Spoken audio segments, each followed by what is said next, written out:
नमस्कार, मैं रिंकी बाजपेयी। आप देख रहे हैं फोकस न्यूज 24/7। हमारा उद्देश्य है जनवार्ता पर फोकस, जिससे हमारी टीम है आपके साथ सच्चाई को सामने लाने में हम तैयार हैं। हमारी फोकस न्यूज 24/7 की टीम आपको जनता की आवाज को सभी तक पहुंचाने में जुटी है। साथ ही फोकस न्यूज 24/7 में किसी समस्या को मोबाइल आइए रुक करते हैं अगली खबर का।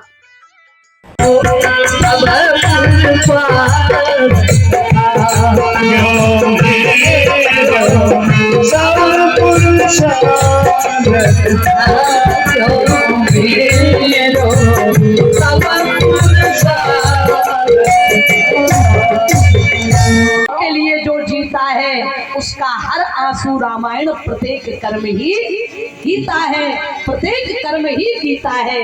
उसके जीवन का हर आंसू और महाराज रामायण गीता बन जाता है जब कोई दूसरों के लिए मरने और जीने लग जाए। अपना पेट तो कुत्ता भी मर लेता है, लेकिन मनुष्य ही तो है जो औरों के लिए सोचता है, परहित करने की भावना रखता है। तो भगवान के जीवन से हम और आपको क्या सीख मिल रही? इस महाराज संकट भरी घड़ी में यदि भगवान रोए तो अपने भैया के लिए नहीं, अपनी मैया के लिए नहीं, धन संपत्ति के लिए नहीं, अपनी पत्नी परिवार के लिए नहीं, भगवान को रोना आया किस लिए? बोले हुई है कहा विभीषण की गति, हुई है कहा विभीषण की गति, रही सोच भर छाती मेरो सब पुरुष स्वागत मेरो सब पुरुष स्वागत। भगवान बोले हुई है कहा विभीषण की गति। हम लोग भैया श्री नागाराय जी के यहाँ पर आवास है, तो पंडित जी ने कहा कि कई कुत्ते आ जाते हैं महाराज, कुत्तों के बच्चे आ जाते हैं, तो क्या सबको आपने पाल रखा है आदरणीय भाभी जी से? तो उन्होंने कहा कि नहीं पंडित जी, पाला तो नहीं है पर आ जाते हैं तो क्या करें। अब इनके कौन सी खेती बाड़ी है कि घर परिवार है, कौन से महाराज इनको बना के कोई ताजी रोटी बना के रखा है। अब अपने दरवाजे पे आ जाते हैं तो भूखा देखती हूँ तो रहा नहीं जाता, इसलिए 10-20 रोटियां जो भी दरवाजे पे आवे उनके लिए बना कर रख लेती हूँ, एक्स्ट्रा बना के रख लेती हूँ। जीवों पर दया करना ही भगवान की भक्ति है। माला लेकर 10 घंटे भजन करना, 4 घंटे भजन करने को भक्ति नहीं कहते, भक्ति के आचरण करने वाले को भक्ति कहते हैं। दरवाजे से कोई अतिथि भूखा प्यासा न जाए, दरवाजे से कोई ब्राह्मण अपमानित होकर के न जाए, दरवाजे से कोई भिखारी खाली हाथ न जाए, कोई भी संसार का जीव महाराज वो हमारे दरवाजे से निराश ना जाए। इससे बड़ी भक्ति और इससे बड़ा भजन और इससे बड़ा महाराज परमार्थ परोपकार और दुनिया में दूसरा कोई नहीं है। भगवान को चिंता हो गई किस बात की कि विभीषण का क्या होगा। क्यों भाई? वो अपनी लंका छोड़कर, अपना रावण जैसा भाई छोड़कर मेरी शरण में आया है। वो अपने निजी स्वार्थ के कारण, अपने भैया के दुख के कारण, अपना परिवार का दुख देखकर मैं मर जाऊं तो इस विभीषण का क्या होगा? मैं इसलिए रो रहा हूं कि ये तो कहीं का भी नहीं रहेगा। और जब भगवान रोए तो पूरी वानर सेना की आंखों में अश्रुपात, पूरी वानर सेना रोने लगी। बोले वानर सेना बोल पड़ी, अरे वानर सेना बोल पड़ी, भगवान बचा लो लक्ष्मण को। ओ भगवान श्री राम बोल पड़े, हनुमान बचा लो लक्ष्मण को, हनुमान बचा लो लक्ष्मण को। वानर सेना ने तो कातर दृष्टि से भगवान की तरफ देखा, भगवान लक्ष्मण को बचा लो, ठाकुर जी लक्ष्मण को बचा लो। लेकिन इस संकट की घड़ी में भगवान को कौन याद आया? देखो, जब हम लोगों के ऊपर संकट पड़ते हैं तो हमें भगवान की याद आती है, लेकिन जब भगवान पर संकट पड़ते हैं तो भगवान को हनुमान की याद आती है, क्योंकि हमारे संकटों का निवारण करने वाले भगवान और भगवान के संकटों का निवारण करने वाले वीर बजरंगी हनुमान। तो हनुमान जी खड़े हो गए, प्रभु रोना बंद कर दो, आंख में आंसू नहीं आना चाहिए। देखो ना हनुमान, मेरे लक्ष्मण ने बचपन से कभी मेरा साथ नहीं छोड़ा। अगर बचपन में माताएं लक्ष्मण को अलग पालने में सुला देती तो लक्ष्मण का रो रो कर बुरा हाल हो जाता, चुप ही नहीं होते। महाराज वशिष्ठ जी को बुलाया जाता, पता नहीं लक्ष्मण को किसकी नजर लग गई, रोना ही बंद नहीं कर रहा है। तो वशिष्ठ जी कहते कि लक्ष्मण को राम के पालने में सुला दो, रोना बंद हो जाएगा। और जब लक्ष्मण को राम जी के पालने में सुलाया जाता और लक्ष्मण जी खिसक के राम जी के चरणों के पास पहुंच जाते और राम जी के चरण का अंगूठा मुंह में चूसने लग जाते और खिलखिला के हंसने लग जाते। पारे हित निज हित पति जानी भैया, पारे हित निज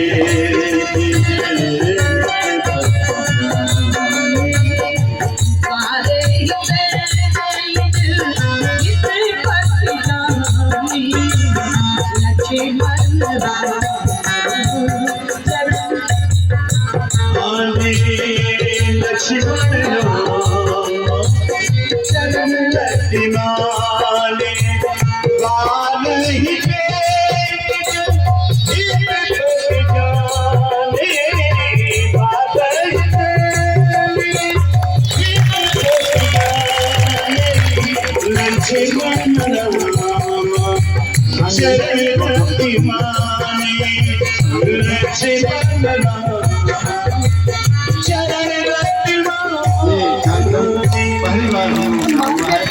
लक्ष्मण के बिना मैं अपने प्रिय भाई के बिना जिंदा नहीं रह सकता, क्या करूं?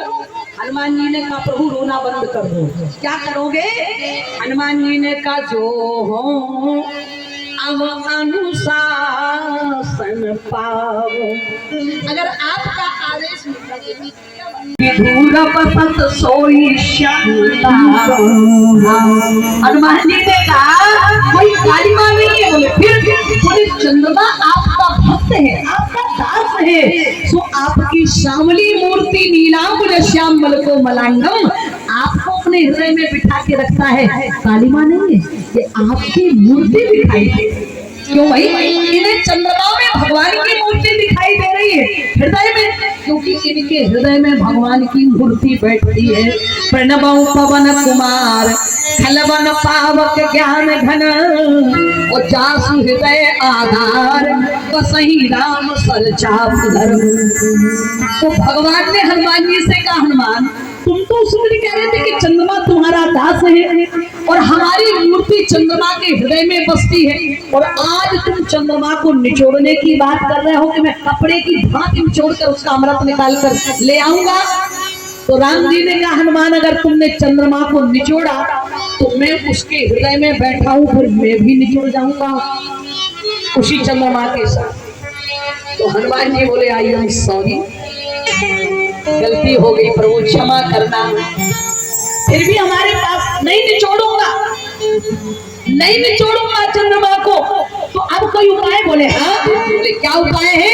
बोले गए पाताल चलो प्याला बली, पाताल चलो प्याला बली, अमृत कुंड मही लाओ जो अब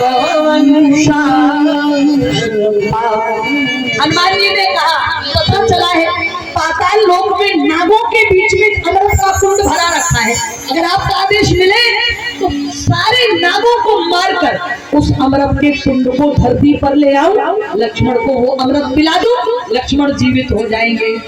राम जी ने कहा हनुमान तुम ऐसा कर सकते हो, लेकिन का फिर लेकिन? बोले हाँ। क्यों? राम जी ने कहा हनुमान एक नाग को जलाने के लिए, क्योंकि जो भगवान की गोदी में लेता है वो कौन है? लक्ष्मण जी कौन है? जिनने रामायण पढ़ी होगी उन्हें पता होगा ये शेष सहस्त्र शीश जग कारण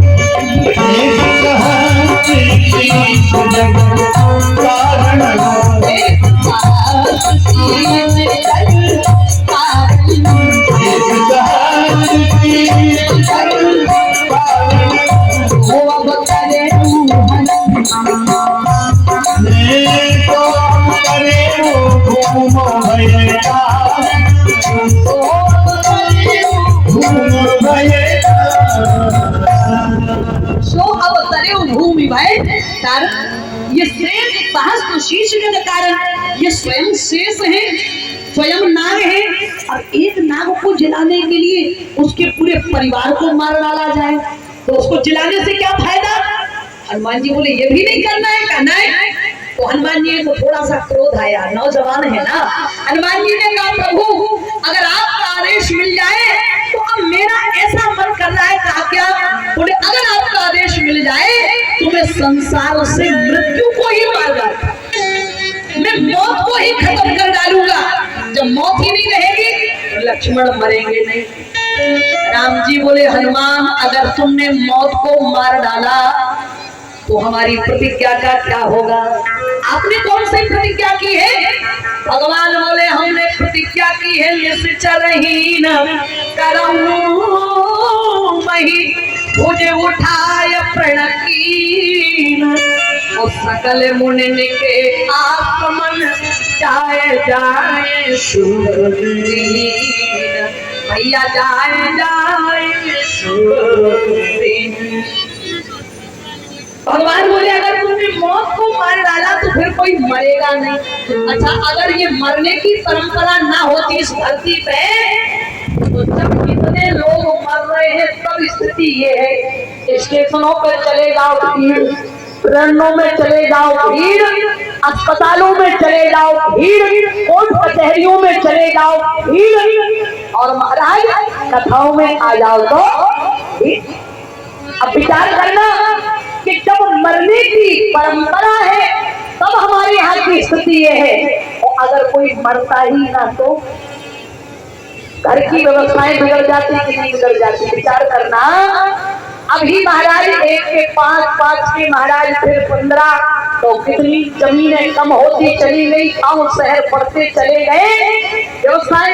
अगर कोई मरता ही ना तो जब सुबह चाय बनती तो चाय बांटी जाती कि ये चाय का कप 9,999 वाली दादी को लेकर के आओ, ये नाश्ता 8,824 वाली दादी को लेकर के आओ, ये भोजन महाराज 585 वाले दादाजी को लेकर आओ। बोलो कैसे बढ़ता? ऐसे ही बढ़ता भोजन के नहीं? तो भाई ये भी संसार का बैलेंस है। हनुमान जी ये नहीं करना है। अगर मौत ही मर गई तो ये राक्षस नहीं मरेंगे, धरती पर अत्याचार अनाचार नहीं मिटेगा, धर्म की स्थापना कैसे होगी? तो हनुमान जी ने कहा फिर हमें करना क्या है? आकाश में भी नहीं जाने दे रहे, पाताल में भी नहीं जाने दे रहे, मौत को भी नहीं मारने दे रहे, हम क्या करें? अब ध्यान से सुनेंगे। जवानों में होता है जोश, वो बूढ़ों में होता है होश। इसलिए अगर जवान बूढ़ों के आशीर्वाद को लेकर के आगे बढ़ेंगे तो कामयाबी सफलताएं उनके चरणों को चूमेंगी। क्योंकि बुजुर्गों में होता है होश और लड़कों में होता है जोश।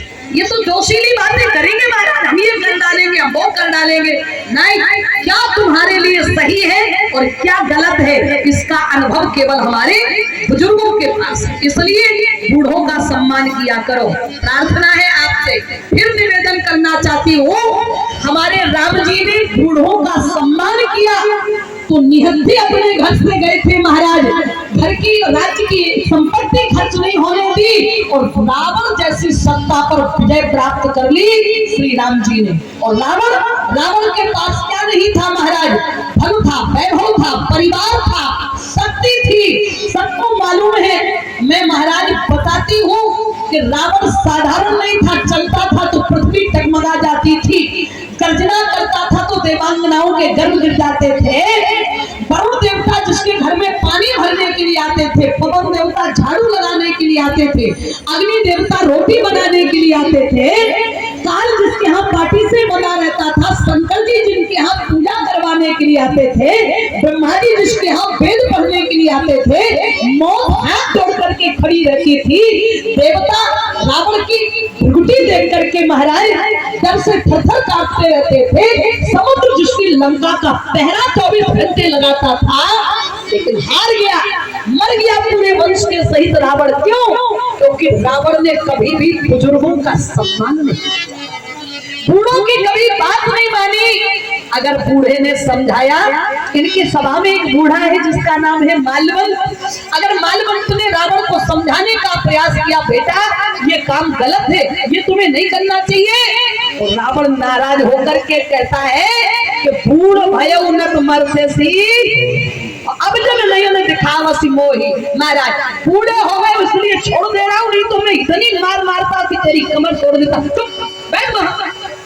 और अगर ये भाषा बूढ़ों के प्रति हो गई तो रावण तो मर गया, लेकिन कहीं ना कहीं तुम्हारे अंदर रावण आज भी जिंदा है, क्योंकि तुम बूढ़ों का अपमान कर रहे हो।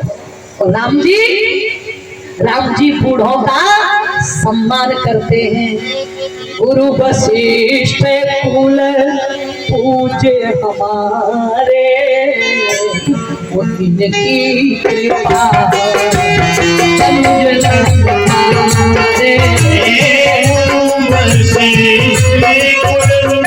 उनकी कृपा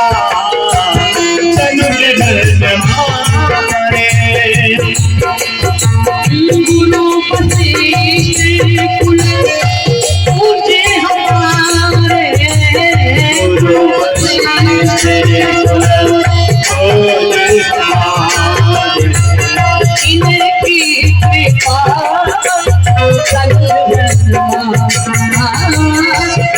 कृपा गुरु वशिष्ठ कुल पूजे हमारे, उनकी कृपा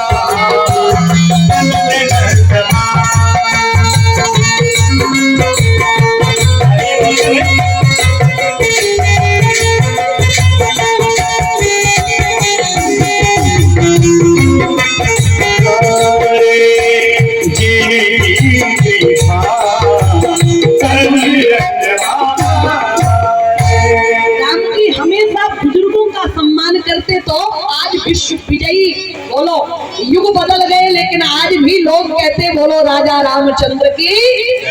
अगर बुजुर्गों का सम्मान जिन घरों में होगा वो घर स्वर्ग होगा, और जिन घरों में बुजुर्गों की आंखों में बच्चों के महाराज कारनामों को देखकर आंसू बह रहे होंगे, उस घर को नरक बनने में देरी नहीं लगेगी।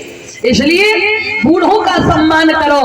महाराज बरगद बूढ़ा ही सही लेकिन हमें छाया प्रदान करता है, ऐसे ही बूढ़े घर में माँ बाप ही सही लेकिन वे हमें कुछ कर नहीं सकते, करने के लायक नहीं है, लेकिन आशीर्वाद तो दे रहे हैं, ये क्या कम है।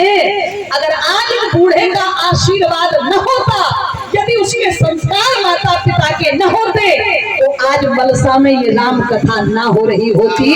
एक बूढ़े के मन में विचार बने, एक बूढ़े के मन में भावनाएं जगी कि हमारी जिंदगी तो जैसे निकल गई, लेकिन अब कुछ ऐसे मजबूत संस्कार बच्चों में डाल देना चाहिए जिससे ये भी बरगद की भांति सब सनातन धर्म की तरफ आगे बढ़े। तो ये बुजुर्गों का आशीर्वाद है, महाराज उनका सम्मान करें। निवेदन कर रही थी, राम जी के दरबार में एक बूढ़ा है जिसका नाम है जामवंत। जामवंत जी ने कहा कि प्रभु ना आकाश में जाना पड़ेगा ना पाताल में। बोले फिर? बोले जामवंत कहें पैद सुखेना,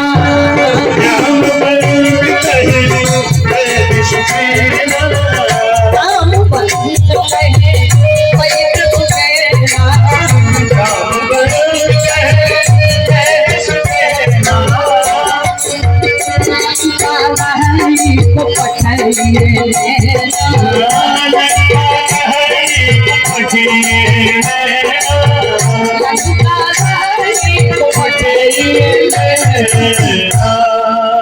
महाराज जामवंत जी ने कहा कि प्रभु लंका में एक सुखेन नाम का वैद्य रहता है, बस उसे बुला लिया जाए तो इलाज हो जाएगा, लक्ष्मण जी जिंदा हो जाएंगे। कुछ बंदरों ने जरूर ये बात कही होगी, सब प्रकार के समाज में लोग होते हैं। बंदरों ने कहा होगा कि प्रभु इस बूढ़े की बात मत मानना, ये सठिया गया है।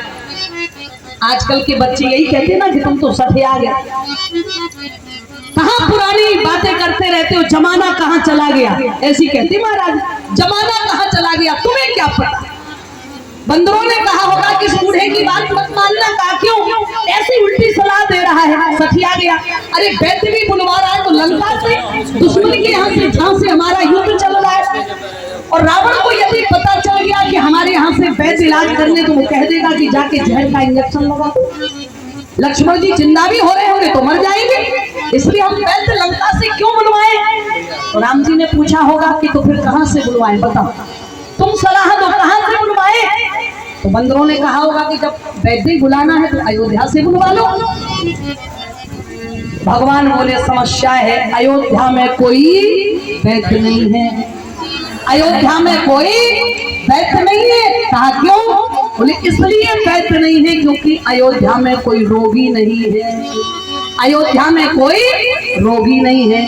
अब पढ़ लो रामचरितमानस, अयोध्या में कोई भी महाराज आपको बीमार आदमी नहीं मिलेगा। हम थोड़ी कह रहे हैं महाराज, तुलसीदास जी महाराज ने लिखा है कि वहां अयोध्या में किसी को कोई रोग नहीं होता, कोई बीमार नहीं होता, किसी को चिकनगुनिया नहीं होता, किसी को डेंगू नहीं होता, कभी वहां महाराज कोरोना की बीमारी नहीं आती, वहां अल्प मृत्यु नहीं। अल्प मृत्यु तो तभी होती है जब कुछ कैंसर हो जाए, हार्ट अटैक आ जाए, तो अयोध्या में ऐसा कहीं नहीं होता। हम थोड़ी कह रहे, बाबा ने लिखा, बोले अल्प मृत्यु नहीं अयोध्या में, अरे अल्प मृत्यु नहीं कभी वीरा, और सब सुंदर सब विरुद्ध शरीरा, सब सुंदर सब विरुद्ध शरीरा,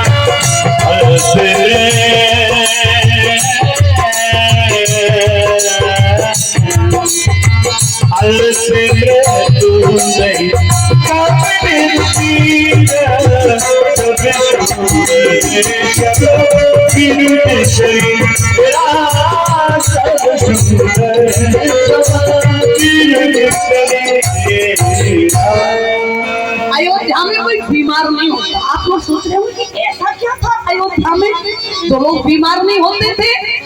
इसलिए नहीं होते थे क्योंकि अयोध्या का खान पान अच्छा। और अच्छा पूछ लेना, जो आज 70-80 साल के बूढ़े या बूढ़ी माताएं, उनसे पूछना कि जितनी बीमारियां आज पैदा हो रही हैं, आज से 50-60 साल पहले कभी ये बीमारियां होती थी? हुई क्या महाराज? लगभग गांव में 90-100 साल के होकर के ही बूढ़ा बूढ़ी शरीर छोड़ा करते थे। आज तो 35 साल का बच्चा महाराज, अरे महाराज 40 साल का कोई भी दुनिया से जाने के लिए तैयार खड़ा है। क्यों? बीमारियों ने महाराज आज इतने पांव पसारे हैं। घर घर में शायद ही कोई घर ऐसा होगा जिस घर में दवाइयां न रखी हो, कोई घर का एक सदस्य बीमार न हो। क्यों? क्योंकि हमारा खान पान बिगड़ गया। हमें इतनी महाराज इतनी भूख बढ़ गई है कि हम खेतों में खाद डाल रहे हैं, सब्जियों में खाद डाल रहे हैं।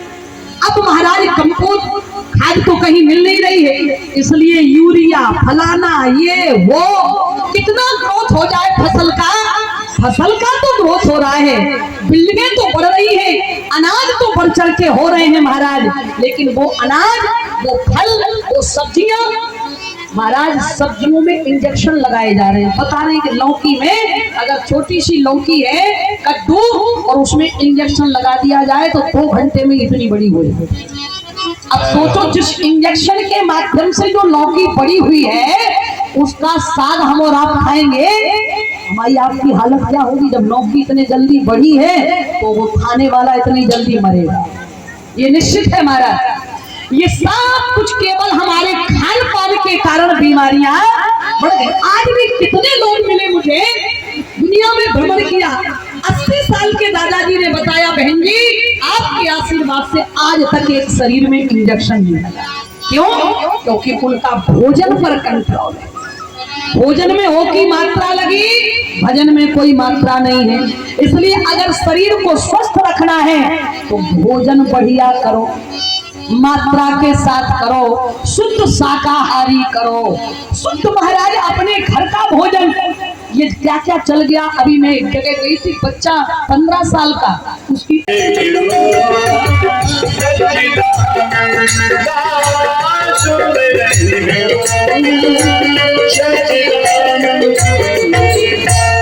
अयोध्या का खान पान सुंदर था।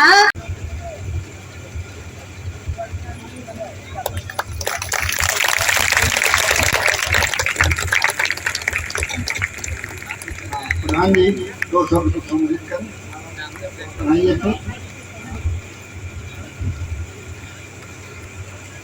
ये कार्यक्रम पहली बार हम लोग का हुआ है। स्वागत करें आपका, सब लोग धन्यवाद में। और इनका नंबर भी हम लोग के पास आ गया है। जब जिसको चाहिए जहाँ कार्यक्रम हो आप लोग सूचना दी।